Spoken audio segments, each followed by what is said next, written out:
point out that the sun shines down its power to all the world and makes the wind blow strong as it will. I wonder how gentle rains can fall upon the land, so lovely earth can stay lovely still.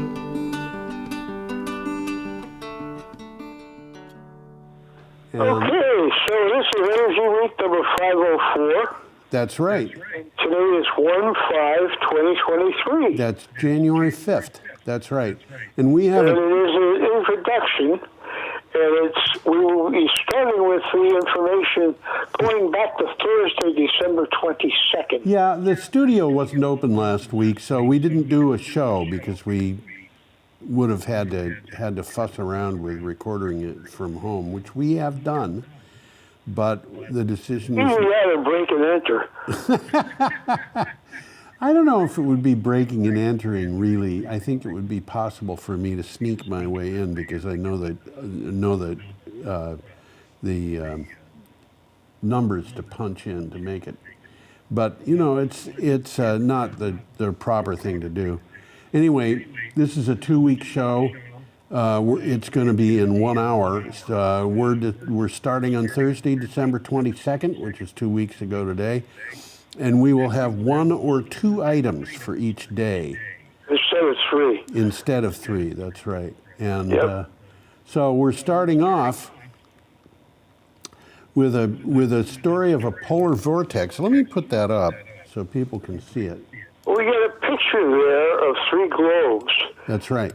And if you can't read what it says on the picture on your monitor, I'll read what it says. The first globe says, increased autumn snow in Siberia. Right. And the second globe says, jet stream strengthens in the south. Right. And the third globe says, a colder winter in the eastern U.S. and Europe. Yep. This Well, is you could have fooled me so far. Well, we did have a little bit of a cold snap that we didn't have all that much in Vermont, but by golly, it was horrible in much of the United States. Yeah, much of the U.S. Vermont, well, like today, it must have hit 60 degrees. It was certainly over 50. I don't know. It was kind of warm today. This is from Newsweek. You have a title for the article, Tom? Yeah, climate change could be driving bomb cyclones and unstable polar vortices. And before you go on, I'll say a bomb cyclone is a hurricane. All hurricanes and cyclones are the same thing. Yeah. A bomb cyclone is one that intensifies very rapidly. That's what I've read. Warming in the Arctic has disrupted the movement of air around the North Pole. Usually, cold air in the Arctic is contained in the Arctic Circle by a ring of fast-moving air that circles the North Pole, called the stratospheric polar vortex.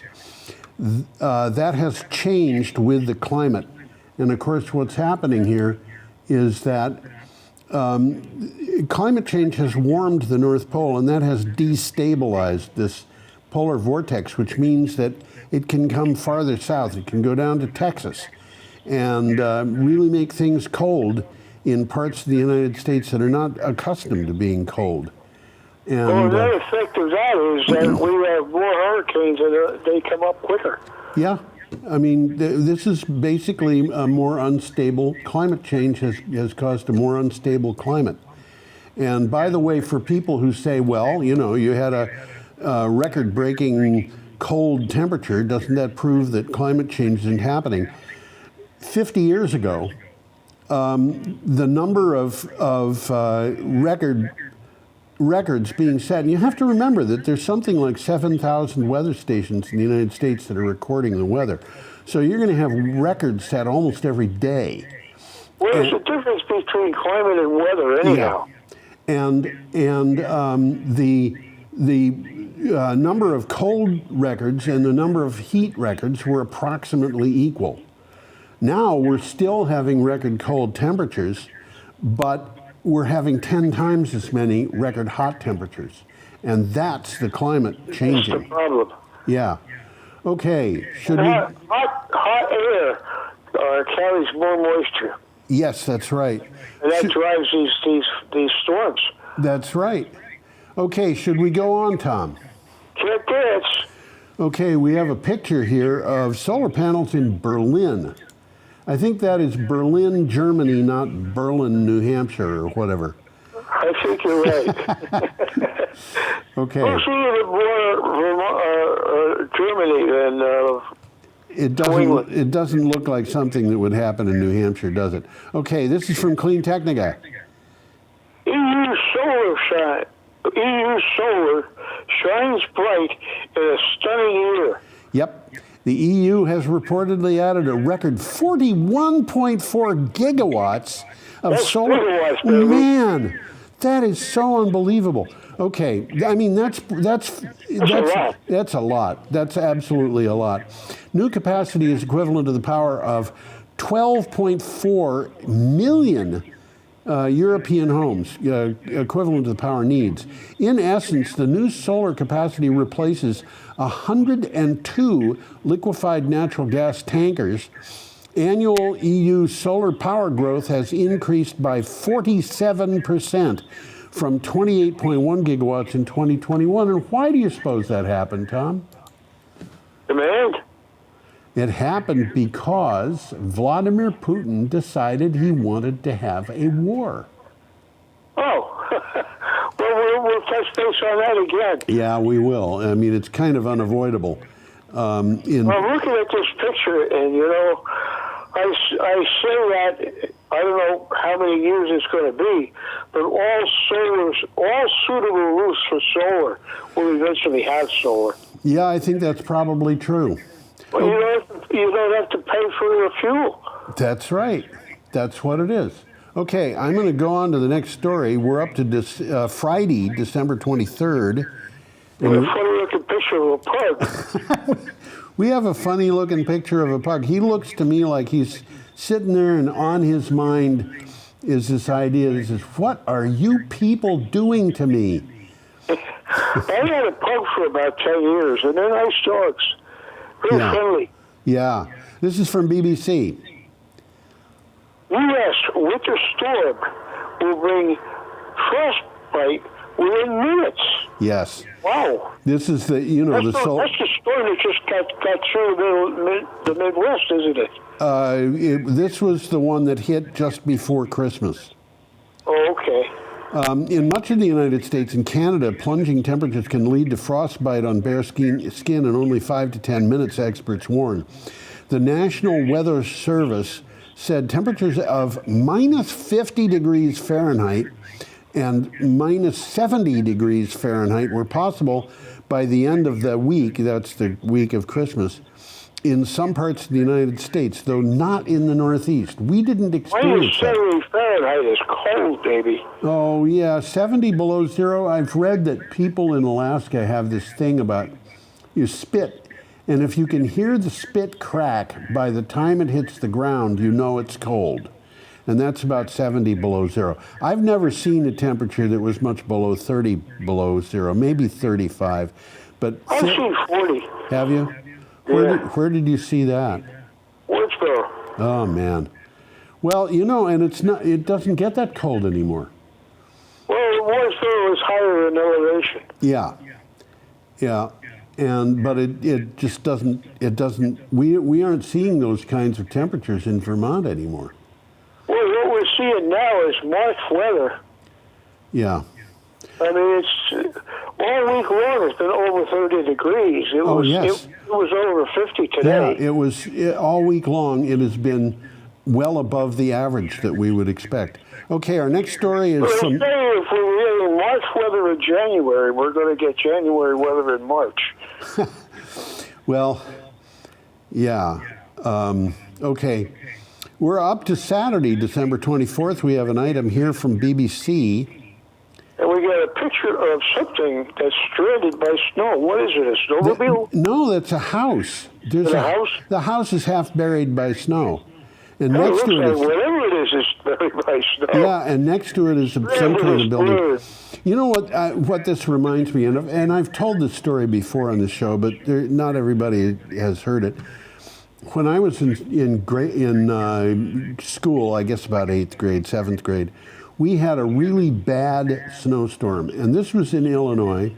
And in Illinois, the snows can go just straight through the night, where the wind just keeps blowing straight. And we had a snowstorm on Friday. It dumped about 20 inches of snow, which is a lot. And the school was closed. Monday, when I went into school, I met one of the girls who was in my class, and she told me that on Saturday morning she got up and she was terrified because her window, which was a second-story window, was completely covered by snow. Wow. And she went down. How do you get out of your house? Huh? How do you get out of your house? That was exactly the thing she was afraid of. And she went downstairs. Now, you got to understand that in the early 1950s, in some parts of Illinois, it seemed like every house that was built had a picture window in the living room. Didn't matter what it was looking at. It just had a picture window. That was fashionable at that time. And she went downstairs, terrified to ask her father what they were going to do. And she looked out the picture window, and it was just lawn. The snow had piled up against one side of the house and not the other side. Oh, no kidding. Yeah. So Wow. This is from the BBC. And it says, and I quote, stranded Native Americans burn clothes for warmth. Yeah, this was really Wow. bad. Again, this was that horrible storm that hit about Christmas time. In South Dakota, Native American tribal leaders are appealing for urgent help as snowed-in communities run out of vital supplies in a winter storm. The Pine Ridge Indian Reservation has been buried. That's a big one. What's that? That's a big one. Has been buried in more than 30 inches of snow, but winds have stacked the snow drifts up to 12 feet high. And this is the thing about the drift covering the house or covering the second-story window. And things get rough when that happens. They get really rough. One year in Wardsboro, we had a 4-foot snowstorm overnight. Oh. And it happened like in April, and about 2 days later, it was all gone. Yeah, I remember when an April blizzard hit. I forget which city it was, but it was a city, I think, in Iowa, and they didn't have. The city was not on a railroad, and that meant that everything that was used in that city had to be brought in by truck, and. So they ran out of a lot of stuff. They had a blizzard on Friday, and by Monday, every single oil distributor, both wholesale and retail, had run out of oil, and there were people who were having pipes freeze because they couldn't heat their homes, and it's a terrible thing when that happens. People have to be prepared. Yeah. Okay, Tom, go on. Yeah, let's move on. Okay, we have a picture of a polar bear. A polar bear, and by the way, in case anybody is interested, these things are not cuddly. Well, a polar bear is the biggest bear we have. Yeah, and they're not very friendly. It's twice the size of our local bears. Yeah, they are not friendly. You do not want to have any contact with a polar bear. I don't think they like us too much. I don't think so. And by the way, I did see a bear several years ago in the parking lot behind the Canal Street School. And they do come into Brattleboro. They're not polar bears, they're black bears. But they wander around. They wander around. Okay, this is from the Fiji Times. Why would the Fiji Times be talking about polar bears? Got me going there. I don't know. What's the I title? don't think the people in Fiji even know what a polar bear is. Oh, they know. They keep. Everybody in Fiji Islands is literate. They're very smart people. Well, Canada's Hudson Bay polar bear population plummets as climate change warms the Arctic. Yeah. Canada's western Hudson Bay polar bear population fell 27% in just 5 years, according to a government report that was released this week. That week being the week in which that was the week of Christmas, suggesting climate change is impacting the animals. The government of Nunavut, which is up near in the area It's a that Canadian province in the far north of Canada. right, and it used to be just part of the Northwest Territories, but they've cut that up a bit. It's its own province now. Yep. They found a drop of roughly 50% on the polar bear population since the 1980s.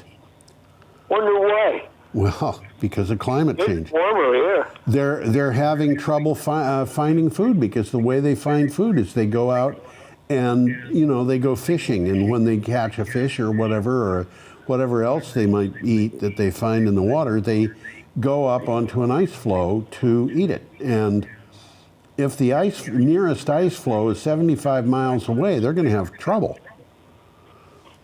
So there you go. There you go. All right, I'm going to go on if you don't mind. No, I got a picture of a crop in a greenhouse. That's correct. And this picture, this particular story is from Clean Technica.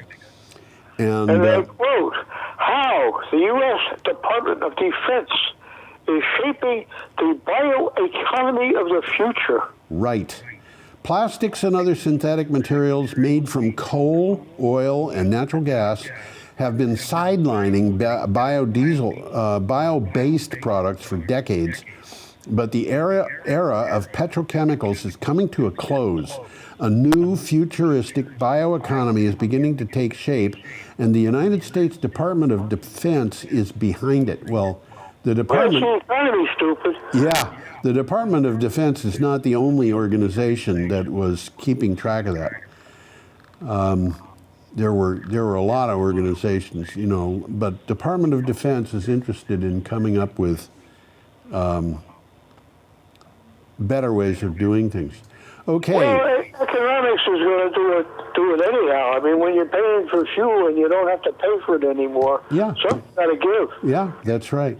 Okay, our next report is from China Economic Net, and we have a picture of a solar array. Nice solar array. Isn't that nice? I don't know. Nice one. That one is not in China. That's in Austria. Is it? Yeah, that's what the caption says. Well, it says, yeah. Well, I'll read what it says here. Okay. Nation's PV growth, exports chase the demand. Yep. So there's a demand for this stuff. I guess there is. This just blew my mind when I read this. China's new PV installations grew by 98.7% year on year. That's double. Yeah, to 58.24 gigawatts during the first 10 months of the year. That's almost double, but it's only 10 months of the year, as the country has actively promoted solar power development for some years. Exports hit a record high amid surging demand overseas, hitting $44.3 billion, up 90.3% year on year. The Chinese are just making out like bandits on this solar thing. The Americans, of course, are not, because the Americans are not interested, because climate change isn't happening. Yeah, right. Well, we've heard that. Okay, The Chinese are on top of this, so they're the ones that are making all the solar panels. Well, we're going to see what happens, because I think the United States is finally getting into the solar panel manufacturing business in a way that I think we just mentioned that last week. Yeah. Okay, should we go on? Yeah, we might as well. Okay, we have a picture of green water. Oh, it looks like that. Wonder why it's so green. I don't know. I mean, the sky looks kind of green, and the water's probably reflecting the sky. And this is a facility called Nantes de Gras, or Grasse, I guess. And whenever I see that, I look at Nantes, and I think Nantes means stream in Welsh. Am I reading Welsh? No, I'm not. Okay, this is from Clean Technica. Well, this is a pump storage plant that they've built. Yep. And it says, and I quote, the making of a pumped hydro water storage battery in Switzerland. This is a big battery. And it's a big battery. The Nantes pumped hydro storage facility with the capacity to store 20 gigawatt hours of electricity is now Gigawatt hours, that's right. Is now in operation high in the Swiss Alps near the border with France. It has been under construction for 14 years, and it uses 18 kilometers of tunnels. That's more than 10 miles. Yeah, it is. Cut into the Alps. And I don't know how many gigawatt hours the Northfield Mountain facility holds, but that's just 20 miles. I don't think it's that big. No, I don't think so. 20 gigawatt hours would cover the output of the Vermont Yankee nuclear power plant for, what do you suppose, Tom, about 2 days? Day and a half? Well, off the top of my head, I don't know, but I mean, Yeah. 20 gigawatt hours is a significant amount. It is significant, yes, it is.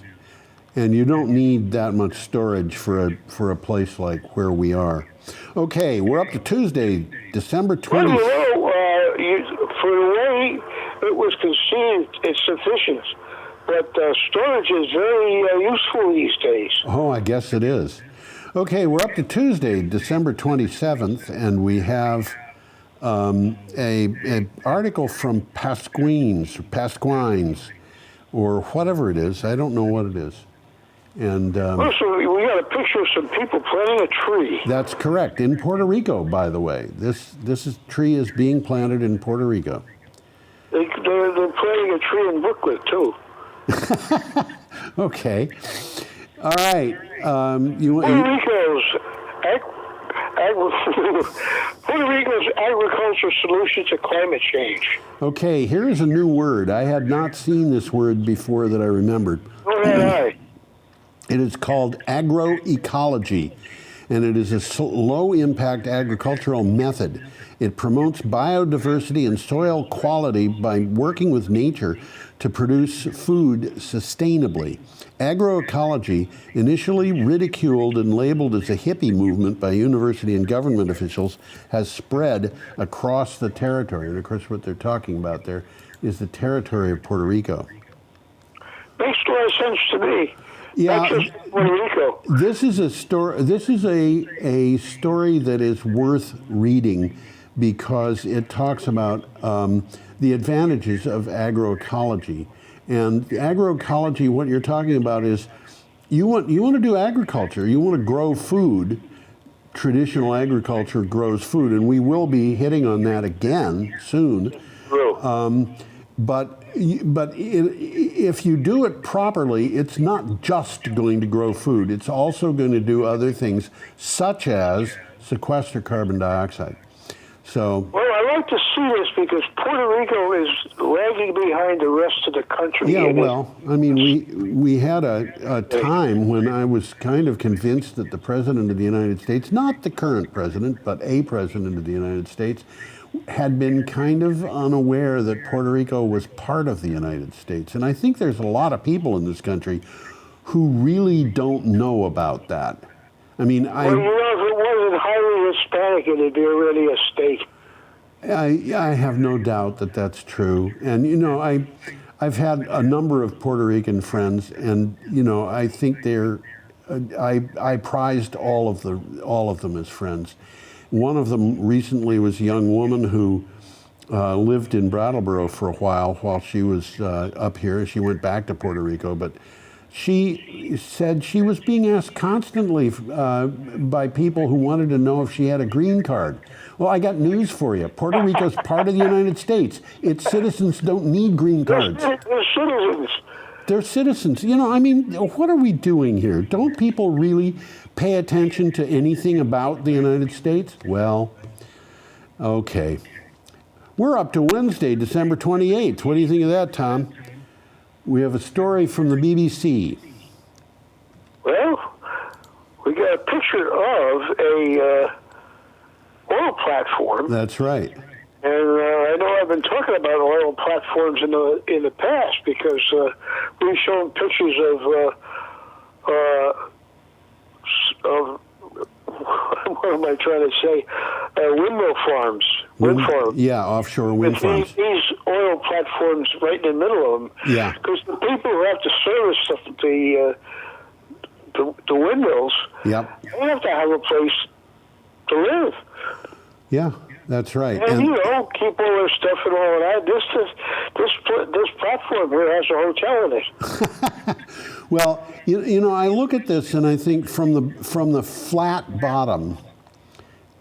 Actually, the flat bottom looks to me like it's probably about as far above the sea as it is below the top. And from the flat bottom to the top, I count what looks like maybe 9 stories. And there's a lot of space in There's a lot it. of stuff all jammed together on that. Yeah, there's stuff going on. You know, they might have stuff going on in there that people don't even know about. You know, like there might be a hidden casino in a closet or something. Well, I wouldn't be surprised there wasn't some sort of recreation for the workers that lived there. Yep. What do you have for a title, Tom? Russia bans oil sales to countries using a price cap. Okay. You're going to explain what that means. I will. Let me read the synopsis. Russia has banned oil sales to countries and companies that comply with price cap agreed to by Western nations earlier this month. The price cap was taken up by the G7 group of nations, Australia, and the EU. It prohibits countries from paying more than $60 per barrel for Russian oil. So if the Russians, you know, and the Russians were jacking up the price of oil to just outrageous, double that. They were taking advantage of the shortage. They started a war. It caused a shortage. They were making money on that shortage, even though they were selling less oil. Now what's Russia happened? depends on oil sales for the bulk of its income. That's right. Yeah. And why should we reward them for killing people? That doesn't make sense. Well, what they're saying is, you're not going to play by my rules. I'm going to take my football and go home. That's pretty much it. Okay, we're up to Thursday, December 29th. We have We got a picture of, are you ready for this? A solar farm. Oh, by golly, is that what that is? Okay, this is from Clean Technica. EV market outlook says solar production is soaring. It's amazing what's been going on. The solar production has already made a real difference in the current EU energy crisis, driven by dramatically reduced fossil fuels imports following Russia's invasion of Ukraine. Solar production soared nearly 50% in the EU this year, after 27 EU nations added 41.4 gigawatts of solar capacity. We already mentioned that number in this show. Yeah. That's a lot. That is a lot. That's a lot. But the demand is there. Yeah, absolutely. It's there already. Yeah, it's there, and they're adding more, and they're adding it as fast as they can, and we will get more to that. Okay, we have a picture here. I'm gonna put that up. We have a picture of camels and an item from Yahoo Finance. Oh, well, that's tourists in the Kubutur Desert. Kubuki? Kubuki sounds like a Japanese a singing style or something. Well, China starts work on a huge $11 billion desert renewables. Yeah, China broke ground on an 80 billion yuan, which is $11 billion, renewable project. This is a single project in Inner Mongolia, part of the massive rollout of clean power to achieve the nation's ambitious climate targets. The project, located in the Kubuki Desert, will have 16 gigawatts of capacity when it's completed. Now, this Well, is... solar in the desert makes a lot of sense Oh, because sure it does. you're not using up real estate that you could be growing food on. Well, you know, if you were growing tomatoes, it would increase your yield. But yeah, you're using up space that people are not using for anything else. That's really the point, I think. Basically, yeah, it makes use of better use of the real estate. Yep. I want to point something out about this picture, Tom. I'm going to put it back up. If you look at that picture, you'll notice that everybody on those camels is wearing blue boot coverings for their shoes, and those things go up about a little above mid-calf. And you know why they're doing that? I'll bet I know. I haven't a clue. I'll bet those camels have fleas. Fleas, huh? I'll bet they do. Wouldn't surprise me any. It wouldn't surprise me either. I rode a camel when I was a kid in the Bronx Zoo. It scared the hell out of me. You did what with a camel? I rode a camel. You rode a camel? Yeah. Oh, man. The Bronx Zoo in New York City. Yeah, I know. They got a children's zoo, and you can ride camels and stuff like that in there. Wow. I remember when I was a kid going to a zoo or something and petting a baby elephant. Well, it wasn't a baby, it was a very, very young elephant. But I'm sure they would have that in the children's zoo there, too. Yeah. It was kind of neat. Yeah, it's kind of neat, but I was never enthralled by elephants, and this particular elephant didn't excite me because you're petting an animal that has hair sticking out of it, which is, one hair here, one hair there, but they're not long, but they're very, very stiff, and it's. I was going to say they're like beard hairs. Yeah. Okay, we're up to Friday, December 30th. And you have a picture of what is that? What is that thing we're looking at? Well, I'll know in just a second. And I got to put it up. I had the computer that I'm using decided that it was going to object to the way I was using it or something. Okay, this is from Renews, and those are Vestas turbines. That I am certain is not an actual photograph. I'm pretty sure that is a rendering of the computer-generated rendering of the turbines of the type we're talking about. It could very well be. Yeah.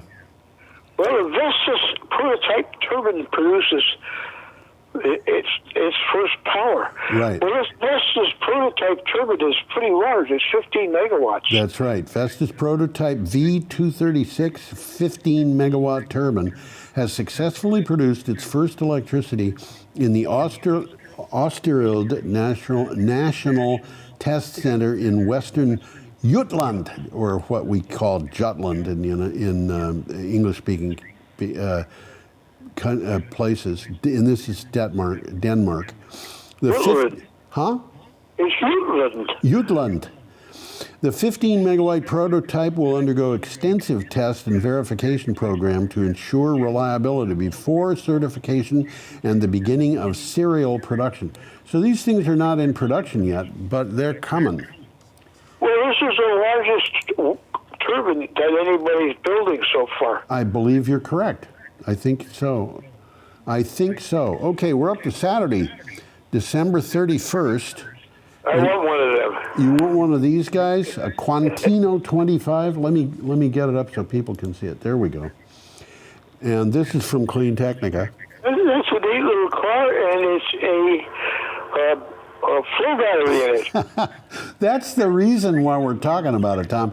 I could not let this thing go by without having people see that they're talking about building cars with flow batteries, but the ability of these flow batteries is just remarkable.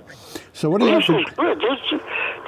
This thing can take this little car from 0 to 100 kilometers. 0 to 60.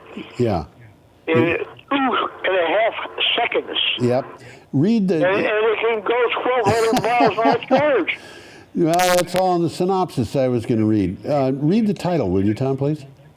National Flow Cells, name of the company, wants to sell a flow battery cars in the U.S. Yep. Well, I think there's a market for them. I think so. In the past, flow batteries were too bulky and heavy to be of much use for EVs, but that's changing. A new concept from Nano Flow Cell is a sports car called the Quantino 25. Its flow battery will take it from 0 to 100 kilometers per hour, which is 62 miles per hour. So it's 0 to 62 in 2.5 seconds, and it has a range of 1,200 miles. That's pretty cool. That's a lot of range, yeah. So, you know, the person who wrote the article was saying, I'm not so sure that this is going to come all that quickly because the chemicals are not widely available. But, you know, they can build out the infrastructure. Well, this is the first flow battery that's small enough to fit inside of a car. Yeah, and it's a flow battery that's big enough to keep your house going for a little while, too. I guess. Yeah. By the way, Nano Flow Cell is a Swiss company. Okay. All right. So, I would have figured it was Chinese or something. No, it's Swiss. Yep. We have another article from the same day, December 31st. And for that, we have a picture of a rice paddy. Looks like a rice paddy to me. And this is from a publication called The Statesman. Experts push for crop diversification to deal with climate change. Again, we're talking about agroecology, I think. This is Absolutely more of the same thing. The need for crop diversification, I'm going to put this picture up so people can see it, to deal with climate change and enhance nutritional value of food was stressed by experts at a workshop at Dr. Washwant Singh Parmar, University of Horticulture and Forestry in India. They cited a need for broad agreement on climate change. And by broad agreement, what they're talking about is agreement among countries that we have to do something. Well, monoculture of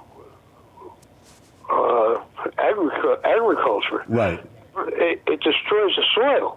It's not good. It's not good after a few years, you can't use it at all. Yeah, it's not good for anything aside from if you've got soil that is just sitting there waiting and you plant a monoculture crop, it's fairly easy to tend.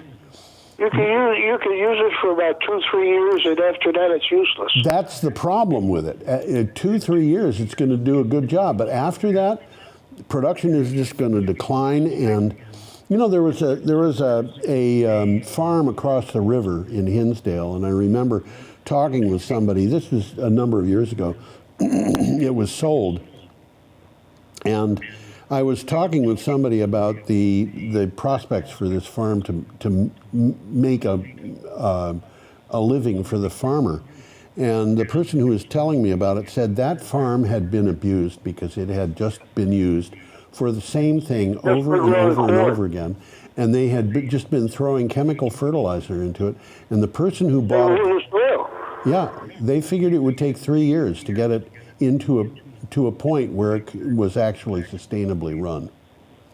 Well, it makes sense. It makes a lot of sense to put in a bean crop or something like clover in between corn. Oh yeah, absolutely. You go corn for a year or two, and then you put in beans or something like that. That will revitalize the soil. Yep, that was George Washington Carver who discovered that. Yeah, you're absolutely right. Okay, our next piece is from the business journals, and we have a picture here. There is sorghum. Sorghum, and I have some comments about sorghum, but you go ahead. Well, there's not any more sorghum growing in the parking lot right behind my house. Oh, really? Yeah. When was that? Wild. It was wild? Yeah. Wow. Okay, what do you got? It's not native to the area, but it was wild. You know, a wild seed got out there, and it's not there anymore. Somebody took it. Well, that's amazing. See if sorghum, harnessing the power of climate-smart crops. Yes, as we begin to see the effects of climate change, it's clear that not all crops will be reliable producers in the long term. Extreme weather patterns and changing ecosystems pose a threat to many of the sources of food and energy we rely on. Sorghum, however, is up to the challenge. And you know, I have acquaintances who live in the South, and they have told me, you know, they don't have maple syrup down there. What they have is sorghum. They have a sweet kind of a syrupy stuff that they make out of sorghum syrup. Yeah. They make out of sorghum. And I don't know how sorghum is used aside from making that, but my guess is that that is one of the minor things to do with sorghum is that. So do you have more about that, Tom? Well, it was growing. I already mentioned it was growing wild in the parking lot behind my house. Yes, you did mention that. You all right? I'm all right. Okay. I'll live. I'm glad to hear that. I will survive. Okay.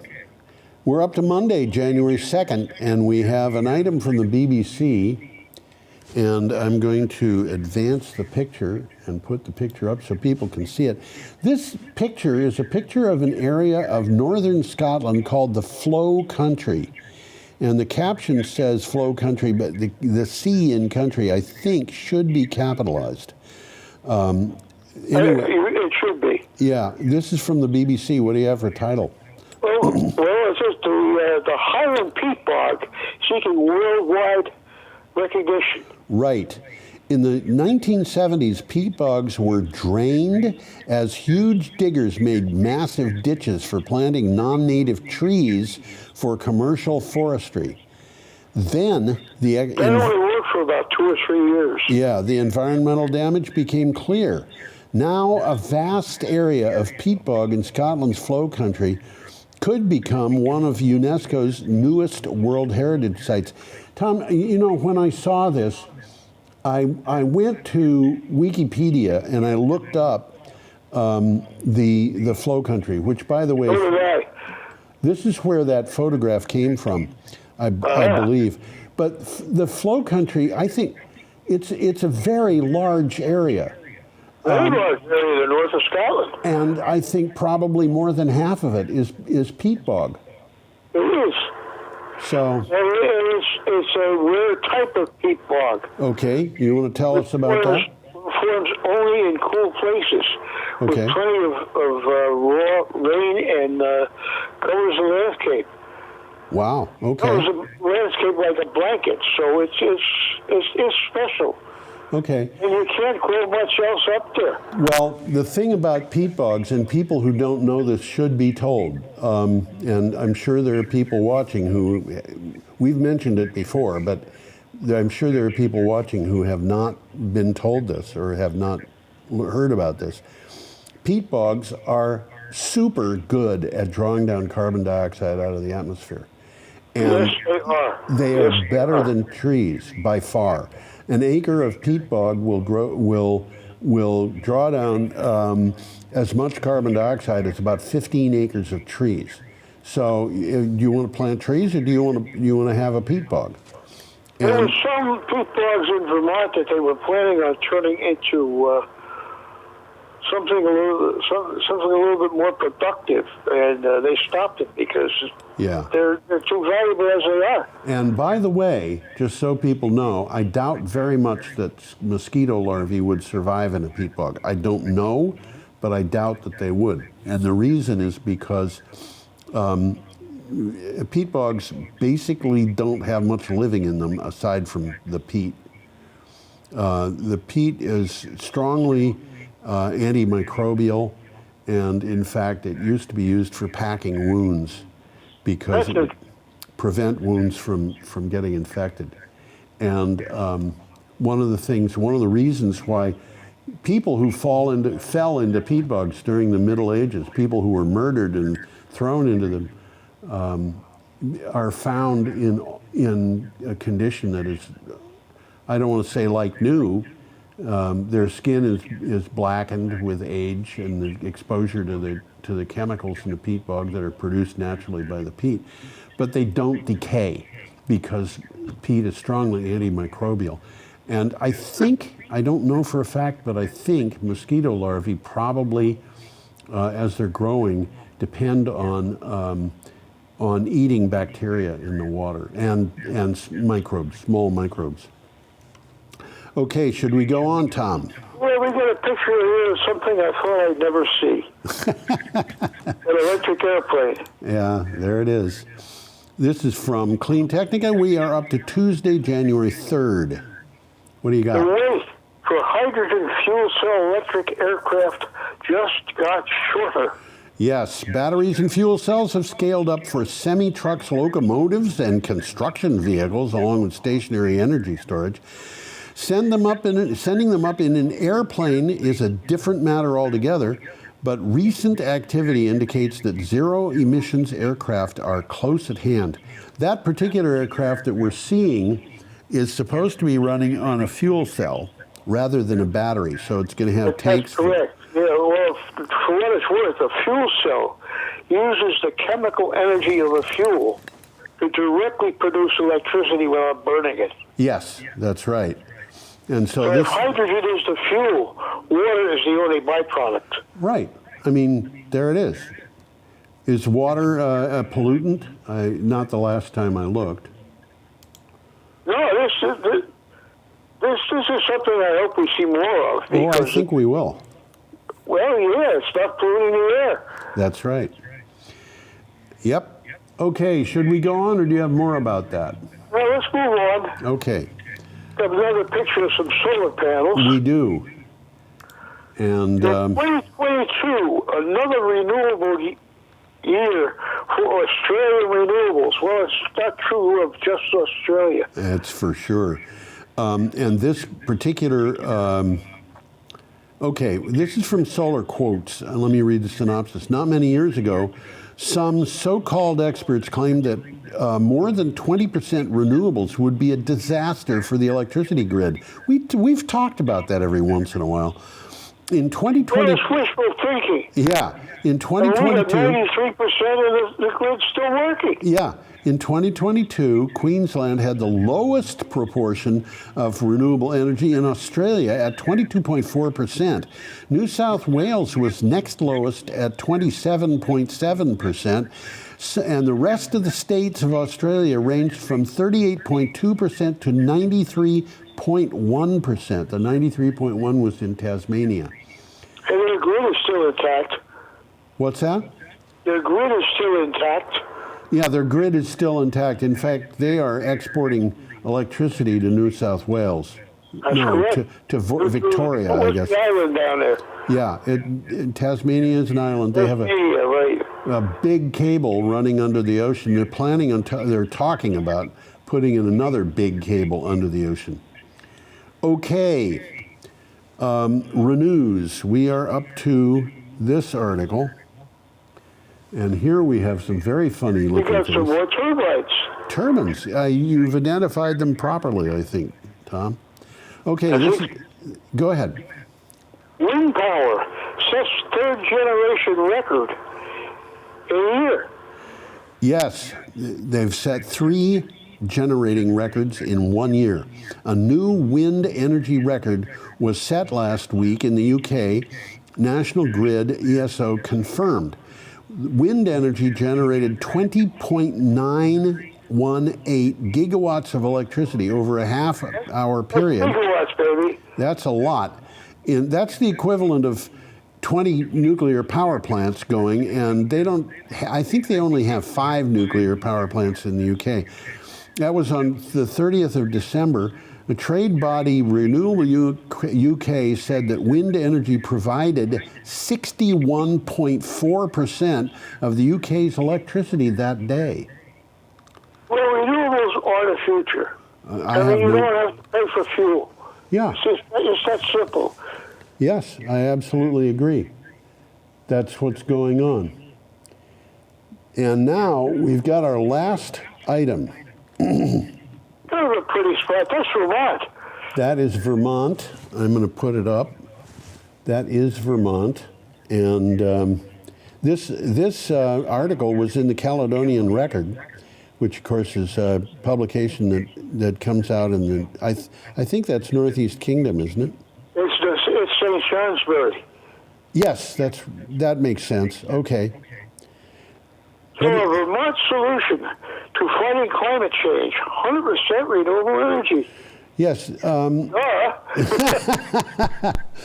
This is from Peter Sterling, who is the head of the, I think, Renewable Energy Vermont. No, he's not the head. He's the executive director. I don't know what he is, but he's. It is 2023, and the question is no longer, is climate change here, but what is Vermont going to do to stop it? We already have. We are doing things. What's that? We are doing things. We are. We already have a law in place, the 2015 Renewable Energy Standard. That takes us part of the way there. It's time to take the next step. Well, we should talk about that.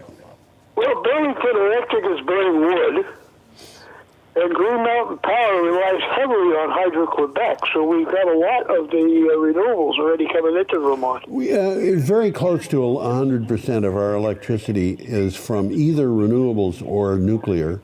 The nuclear is coming from, what is that nuclear plant in New Hampshire? Seabrook. Yeah, Seabrook, right. And I think that accounts for about 10% of our electricity. But the problem is, all of that electric power that's coming into Vermont from out of state means that money is flowing out of the state of Vermont. Right.